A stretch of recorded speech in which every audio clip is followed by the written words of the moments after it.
I'm Catherine Bolton. I'm Assistant Director for Schools and Learning here in Derbyshire, and that means that I look after everything to do with education and schools across the county. I'm Ashley Roberts. I am future to be games designer, and I love games and anything computer wise. That's great to meet you, Ashley.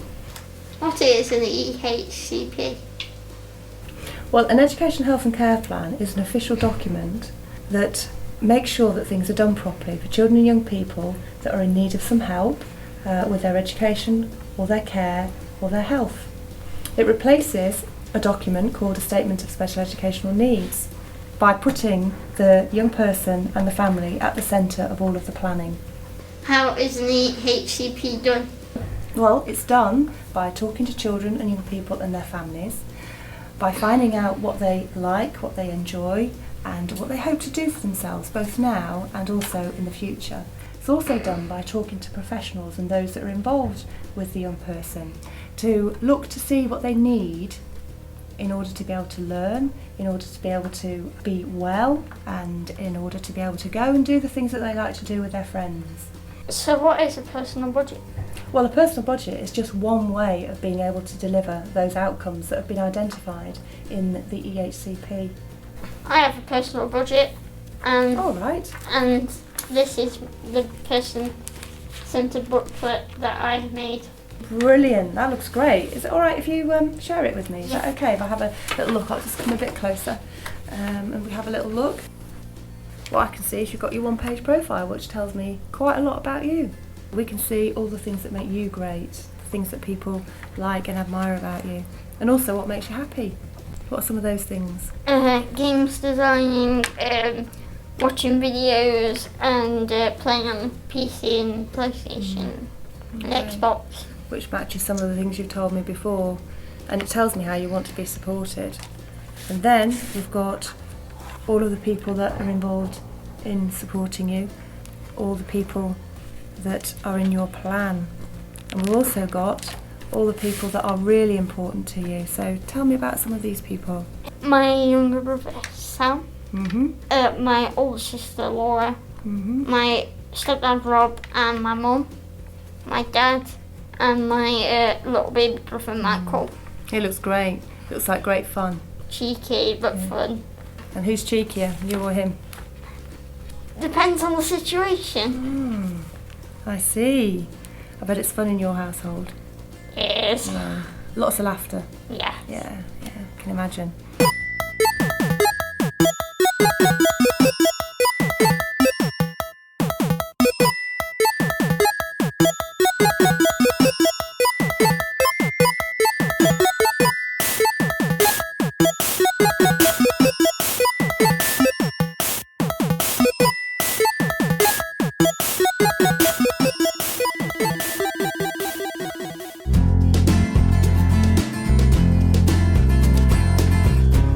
Person-centred approaches have really worked for us in our family, especially for Ash, haven't they, Mick? Yes. We've been able to replace the Kite Team overnight service, which was unreliable for us, a great service but unreliable. It didn't suit us as a family, so now we've replaced it with a personal assistant. I now know what is happening, who's going to be there when I wake up in the night. There were inconsistencies in the staffing before. We found the service was really good, but it just didn't fit in with our routines, so we decided to replace it with a personal assistant. Okay, so what happened and how did you go about changing things? Well, we had a change in social care worker and she introduced us to a new person-centred approach. So first of all we looked for a social budget to help him with his personal care, and then after a little while we decided to investigate taking over the health budget as well, the personal health budget as well, so that we could employ that personal assistant as opposed to having the nursing team in. Okay, and how's it been running two budgets? Really easy actually. It all comes in one payment. It all goes into a managed bank account, which a local company helped me with running. They do all my payroll for me and all that sort of thing. And I just have to keep a record of any expenses and the timesheets for the PA. Could I have a look at your booklet, Ashley? Yeah. Okay, thank you.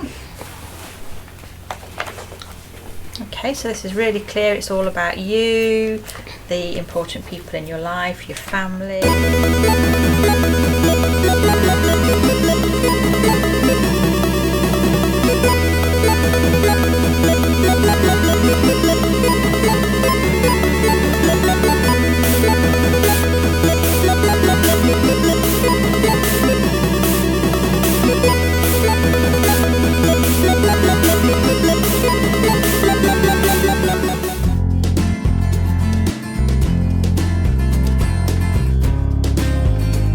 how's Carlos getting on? He's getting on really great. He's been enjoying going out with the Umbrella side-by-side group, doing various activities, and also he's had a PA goes out with them, and he's been learning, doing his bus training really, his travel training, building his skills on for that. So later on he can be more independent. Yeah, he's really enjoying himself. What Carlos is doing is really meeting the future outcomes named in his person-centred plan, which is for Carlos to eventually move out and live as independently as possible. Are you doing all this using his personal budget? Yeah, all of it's done using his personal budget.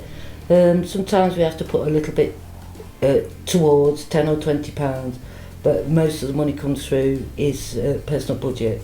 That's brilliant. And what we're planning to do in adult care is follow the personal budget through with him. So when he turns 18, he'll have a personal budget from adult care. We'll be providing a personal budget to him, and that should help to keep him in control of the support that he receives, and to allow him that flexibility as well in the way that he meets his needs. Yeah.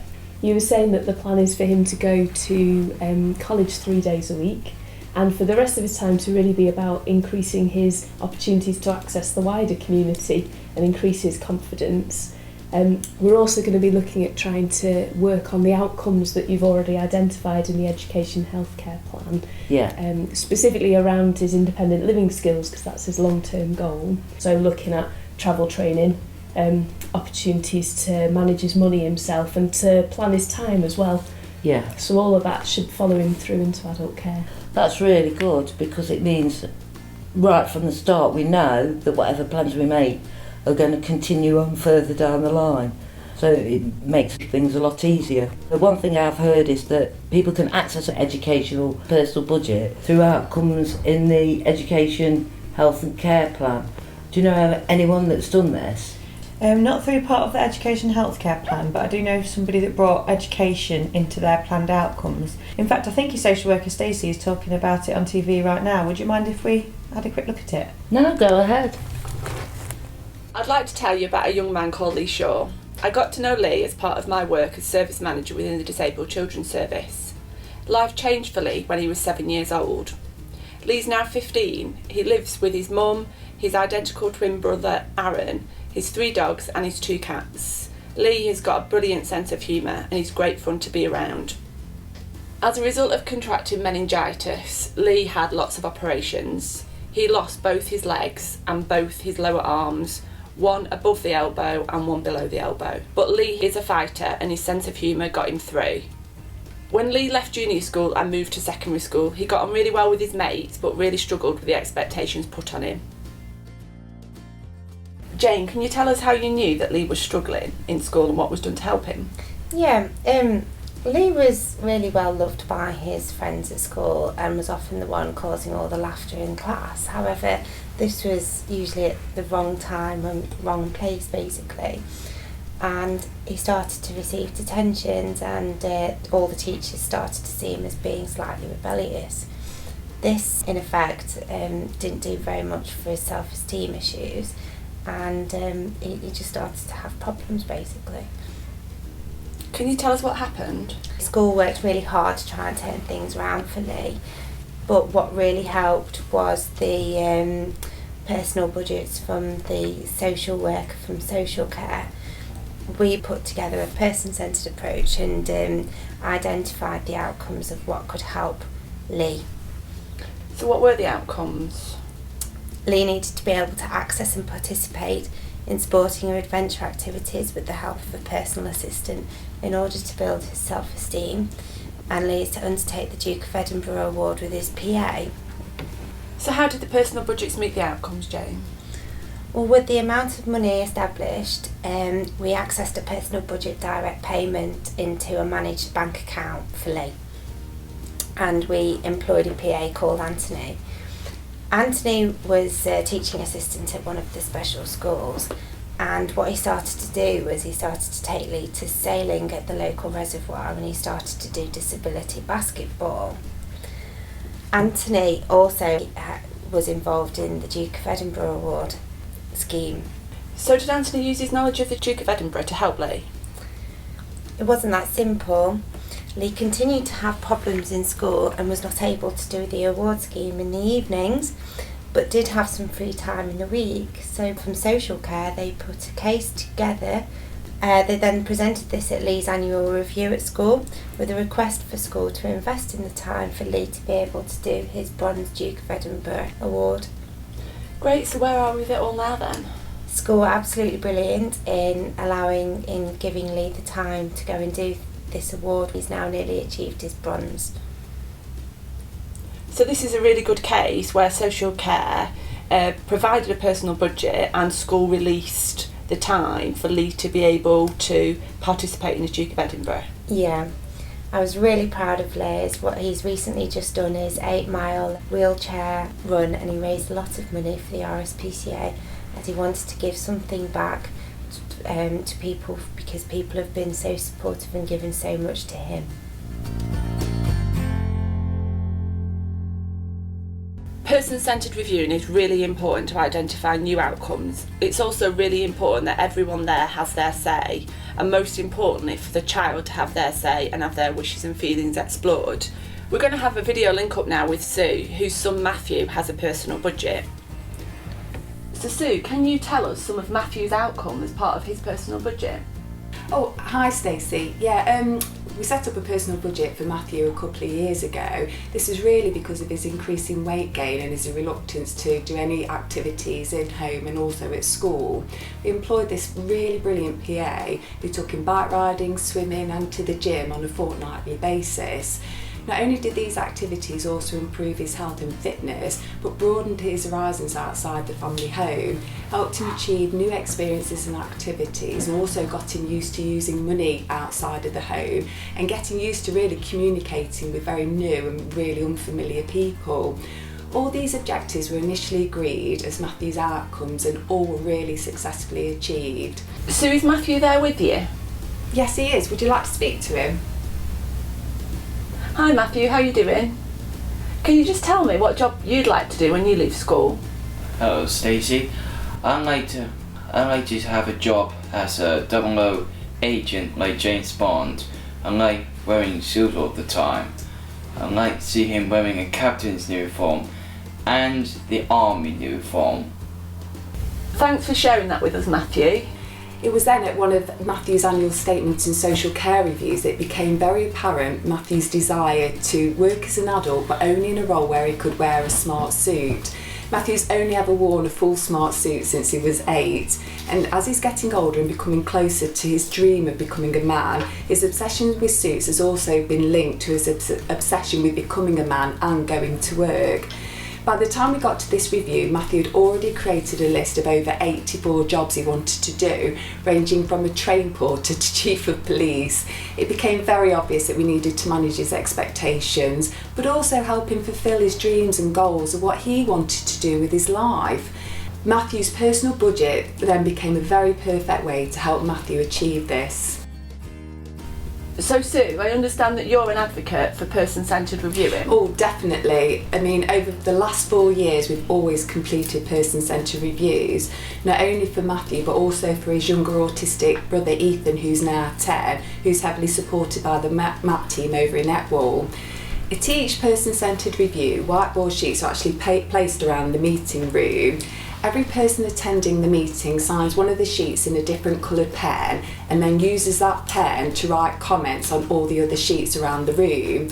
Matthew is then invited to join the meeting, and everyone introduces themselves so that Matthew can actually put faces to names and try and understand why people are there at the meeting and how they're going to try and help him.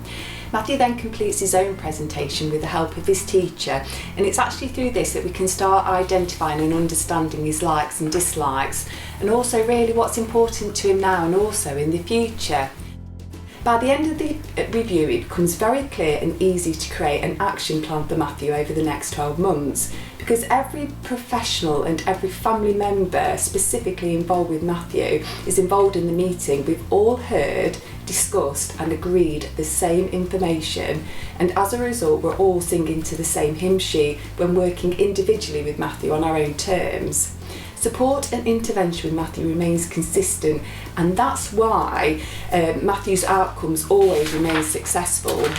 The only way to get these outcomes right for Matthew and his transition into adulthood is through these person-centred reviews. Every person has their own life and the right to express their dreams and aspirations in order to achieve the best life they possibly can. I hope all future reviews are person-centred then for Matthew, and I'd like to thank you both for sharing your experiences. You're welcome, thank you very much. Thank you. Hi Mel. Hi. So you've heard Lee's and Matthew's stories. Can you tell a little bit about your experience? Yeah, I can see how a personal budget worked really well for Matthew and how it could have worked for Lee, as having the two aspects, the education and social care working together, meant that there was a lot of lateral thinking, so they could work together to achieve the outcomes outlined in his plan.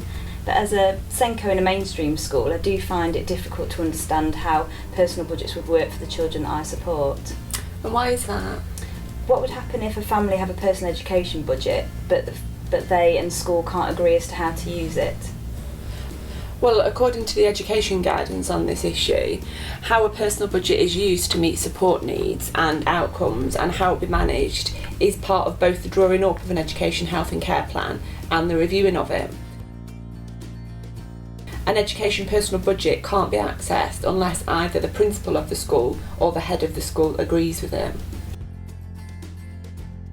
What if a family choose to access part of their personal budget via a direct payment? How would that work if the money was allocated to more than one pupil through use of a shared resource like a teaching assistant? Well, again, according to the education guidance, the school or college must agree with plans to support a child or young person through the use of a personal budget direct payment, where it's used for equipment or a service that would be used or delivered on their premises. At the end of the day, I know it's a lot for professionals to get their head round, but personal budgets have really worked for Lee, and I do fully recommend them. And actually, I have first-hand experience of how beneficial a personal budget can be to a child and their family, as Ashley is a child that I've worked with, and he's a fantastic advert for them.